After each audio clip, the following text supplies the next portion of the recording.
Want to know how to send or add calendar invitation to your chats, maybe spaces and much more in Google Chat? Well, no worries. In this video, I'm going to show you an easy step-by-step guide on how you can do it in just under a minute, so let's get straight to it. Now, since we are adding our Google Calendar events, you can just simply open up your direct messages or spaces.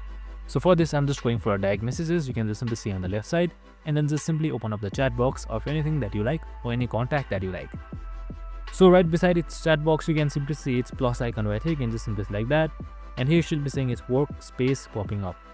Now here you should be seeing various options, and now right below attached drive file you should be seeing create calendar invite. So you can just simply select that. So now once you have selected create calendar invite, as you can see right here, your Google Calendar should load up, and now you can just simply select any date for an event and then send it directly through the DM. So I'm just going to check in a detail and then select save and share, and it should be shared. And that's it, super simple and easy. I hope this video helped. If it did, make sure to like, subscribe and tune in with us for more of these videos. See you on the next one.